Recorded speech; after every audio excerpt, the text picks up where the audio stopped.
keeping, rehearsing, restoring. Let me ask you this. When you're supposed to be, let's look at it. What is that? Leviticus chapter 23. Yeah. Somebody get Leviticus chapter 23. Let's just get it.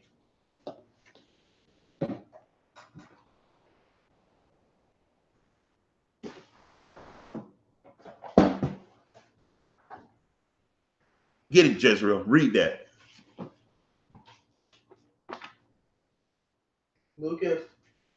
Leviticus chapter 23. 23 verse what? Leviticus chapter 23. Just start reading. And the Lord spake